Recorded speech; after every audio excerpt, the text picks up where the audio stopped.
Bismillah. Innal hamdalillah nahmaduhu wa nasta'inuhu wa nastaghfiruh wa na'udzu billahi min sururi anfusina wa min sayyiati a'malina. May yahdihillahu fala mudilla lahu wa may yudlilhu fala hadiya lahu.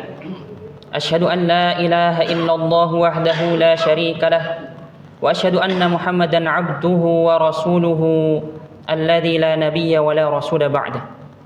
Ya ayyuhalladzina amanu taqullaha haqqa tuqatih wa la tamutunna illa wa antum muslimun.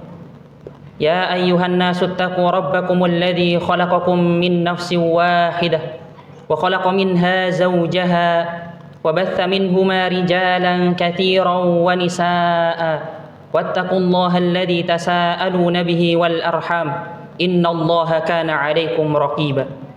Ya ayyuhalladzina amanu taqullaha wa qulu qawlan sadida yuslih lakum a'malakum wa yaghfir lakum dhunubakum wa may yuti'illaha wa rasulahu faqad faza fawzan 'azima. Amma ba'du. Ma'asyiral muslimin rahimakumullah. Segala puja dan puji hanya kepada Allah Subhanahu wa taala. Allah Subhanahu wa taala yang menciptakan kita sebagai seorang hamba. Allah pula yang menciptakan bumi yang sedang kita pijak ini, dan Allah yang menciptakan alam semesta di mana bumi berada. Kita sebagai seorang hamba yang begitu kecil berpijak di bumi yang begitu besar, yang mana bumi terletak di alam semesta yang begitu besar, yang tentu semuanya diciptakan oleh Zat yang maha besar. Karenanya sangatlah wajar apabila kita sebagai seorang hamba yang begitu kecil di hadapan Allah Subhanahu wa taala senantiasa memuja dan memuji, senantiasa menyembah dan beribadah, senantiasa taat dan patuh terhadap Pencipta yang maha besar, yaitu Allah Subhanahu wa taala. Salawat dan juga salam hormat senantiasa kita curahkan kepada Nabi Muhammad sallallahu alaihi wasallam, kepada keluarganya, sahabatnya, dan juga umatnya yang senantiasa istiqomah mengikuti ajaran agama yang mulia ini, yaitu agama Islam. Ma'asyiral muslimin rahimakumullah. Prinsip dasar yang harus diyakini oleh kita sebagai seorang muslim adalah bahwasanya Islam itu adalah agama yang sempurna, dengan aturan-aturan yang sempurna, dengan panduan dan juga rambu-rambu yang sempurna. Allah mengatakan dalam Quran surat Al-Maidah, "Al-yauma akmaltu lakum dinakum wa atmamtu 'alaikum ni'mati wa raditu lakumul Islam madina." Allah mengatakan, pada hari ini telah kusempurnakan untukmu agamamu, telah kucukupkan untukmu nikmatku, dan telah aku ridhoi bahwasanya Islam menjadi agama bagimu. Al-yauma akmaltu lakum dinakum. Islam adalah agama yang sempurna, yang di dalamnya memiliki aturan-aturan yang sempurna, panduan yang sempurna, dan juga rambu-rambu yang sempurna. Dan sesuatu yang sudah sempurna itu tidak memerlukan lagi adanya penambahan, tidak perlu lagi adanya pengurangan ataupun pengubahan, modifikasi. Sesempurnanya kita sebagai seorang manusia memiliki hidung satu dengan lubang yang dua. Tidak perlu adanya penambahan, tidak perlu adanya pengurangan, ataupun tidak perlu adanya pengubahan. Namun pada kenyataannya banyak di antara kita yang Allah Subhanahu wa taala anugerahkan kepada kita agama yang sempurna ini, namun ketika mengikuti aturan tidak mau mengikuti aturan agama yang sempurna ini. Ada sebagian orang yang berpemahaman bahwasanya aturan Islam itu hanya berlaku ketika di dalam masjid saja. Ketika keluar masjid maka terbebas dari aturan-aturan. Ada sebagian orang yang berpemahaman bahwasanya aturan Islam itu hanya berlaku pada perkara-perkara ibadah saja. Salatnya mau diatur dengan cara-cara Islam, puasanya mau diatur, zakatnya mau diatur, namun dalam perkara muamalah tidak mau diatur. Ketika berbisnis, berniaga, berdagang tidak mau diatur, sehingga terjerembablah pada perkara riba, pada suap menyuap, kezaliman, kecurangan. Ada sebagian orang yang ibadahnya tidak mau diatur, muamalahnya tidak mau diatur, bahkan pada perkara akidah pun tidak mau diatur, sehingga mencari-cari cara, mencari aturan-aturan yang ada dalam agama lain. Dan ini telah disampaikan oleh Nabi Shallallahu Alaihi Wasallam jauh-jauh hari, bersumber dalam sebuah hadis yang diriwayatkan oleh Muslim dari Abu Sa'id Al-Khudri. Rasulullah Shallallahu Alaihi Wasallam bersabda, la tattabi'unna sananal ladzina min qablikum shibran bi shibrin wa dhira'an bi dhira'in hatta law dakhalu ila juhri dhabbin fattaba'tumuhum.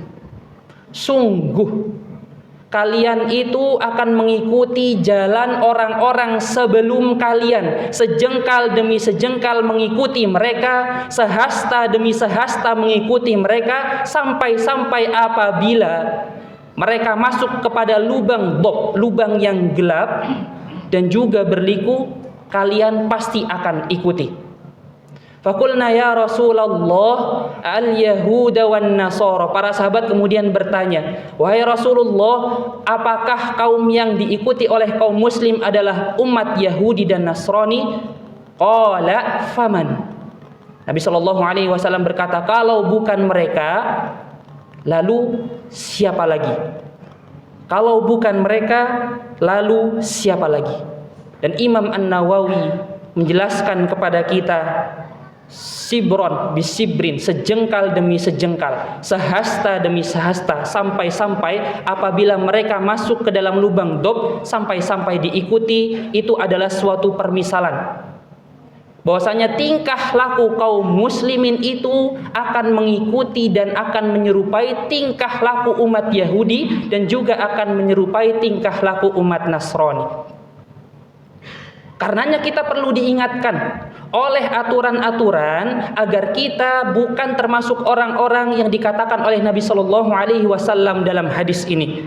Aturan yang pertama adalah aturan yang tercantum dalam hadis riwayat Muslim dari Abu Hurairah radhiyallahu an. Nabi Shallallahu Alaihi Wasallam bersabda, "La tabda'ul yahuda walan nasara bis salam." Janganlah kalian itu mendahului umat Yahudi dan umat Nasrani dengan mengucapkan salam, dengan mengucapkan salam. Karena selamat itu adalah salam. Sementara salam itu berisi tentang doa untuk keselamatan. Bagaimana mungkin Allah Subhanahu wa taala telah memberikan label kepada mereka di dalam Al-Qur'an dengan mengatakan maghdub dan dhalin. Mereka dikatakan orang-orang yang tersesat dan mereka dikatakan orang-orang yang dimurkai, sementara kita memberikan doa kepada mereka, doa keselamatan. Allah yang berikan label mereka tersesat, mereka dimurkai, kemudian kita datang memberikan keselamatan kepada mereka. Karenanya aturan ini cukup jelas bahwasannya umat muslim itu dilarang mengucapkan selamat kepada mereka. Kemudian aturan yang kedua di dalam agama kita yang sempurna ini, yaitu bersumber dari hadis riwayat Baihaqi. Hadisnya mauquf, bersandar kepada Umar bin Khattab radhiyallahu an. La tadkhulu 'alal musyrikina fi kanaisihim yauma 'aidihim fa inna sakhtata tanzilu 'alaihim. Janganlah kalian mendatangi orang-orang musyrik itu kepada tempat-tempat peribadahan mereka di saat mereka merayakan hari raya mereka. Karena sesungguhnya Allah Subhanahu wa taala pada saat itu menurunkan murka kepada mereka. Ma'asyiral muslimin rahimakumullah, Ibnu Qayyim mengatakan bahwasanya tidak diperbolehkan bagi kita yang telah Allah Subhanahu wa taala berikan kepada kita anugerah berupa agama yang sempurna, kemudian kita tidak diperbolehkan untuk mengikuti ajaran mereka dengan tidak menghadiri perayaan-perayaan mereka. Dan para ulama sepakat bahwasanya kita dilarang untuk melakukan hal yang demikian. Dan ini adalah aturan yang kedua. Adapun aturan yang ketiga adalah sebuah hadis yang diriwayatkan oleh Ahmad dari sahabat Ibnu Umar radhiyallahu an, bahwasanya Rasulullah sallallahu alaihi wasallam bersabda, "Man tashabbaha biqaumin fahuwa minhum." Barang siapa yang mengikuti suatu kaum, menyerupai suatu kaum, maka ia termasuk bagian daripada kaum tersebut. Ma'asyiral muslimin rahimakumullah. Dan Ibnu Taimiyah rahimahullahu taala ketika menjelaskan hadis ini, beliau berkata, penyerupaan terhadap perkara-perkara yang lahir dan yang terlihat itu akan memberikan efek terhadap perkara-perkara akhlak dan juga amal. Karenanya para ulama sepakat tidak diperbolehkan bagi kita ikut-ikutan bertasyabuh terhadap perayaan-perayaan yang mereka lakukan. Karenanya sebentar lagi kita akan dihadapkan dengan suatu perayaan yang sangat meriah, di dalamnya berisi dengan euforia. Sebut saja malam tahun baru, yang mana pada malam hari itu berkumpul dan bercampur perkara-perkara maksiat, perkara syahwat dan perkara syubhat. Di mana pada malam hari itu perzinahan itu meningkat berkali-kali lipat daripada malam-malam biasanya. Penjualan khamr meningkat berkali-kali lipat daripada malam biasanya. Kebisingan, kemubadziran terjadi pada malam hari itu. Pantaskah kita sebagai orang yang telah Allah Subhanahu wa taala anugerahkan kepada kita agama yang sempurna ini ikut terlibat dan ikut berpartisipasi? Apakah Allah Subhanahu wa taala kira-kira ridho terhadap aktivitas yang ada pada malam hari itu, atau justru sebaliknya Allah memberikan kemurkaan di pada malam hari itu? Karenanya kita perlu diingatkan oleh aturan-aturan yang sempurna di dalam agama kita yang sempurna, yang mana kesempurnaan itu tidak perlu adanya penambahan, pengurangan dan juga modifikasi. Aqulu qauli hadza fastaghfirullaha li wa lakum wa lisairil muslimina innahu huwal ghafurur rahim.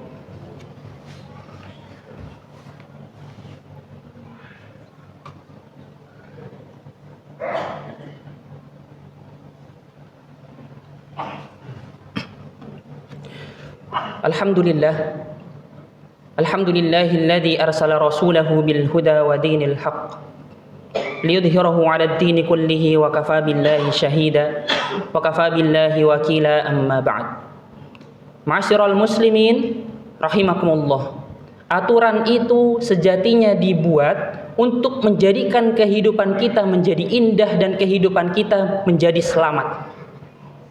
Ambil suatu permisalan permainan atau pertandingan sepak bola. Yang menjadikan pertandingan sepak bola menjadi indah sejatinya ketika adanya aturan. Jumlah pemainnya diatur, batasan lapangannya diatur, permainannya diatur. Ketika ada pelanggaran, ada hukuman, tribun penontonnya diatur. Sehingga apabila aturan itu berjalan, maka pertandingan sepak bola disaksikan begitu indah. Kalau saja aturan itu dicabut, ditiadakan suatu aturan, maka yang terjadi adalah kegaduhan dan berpotensi kepada keselamatan.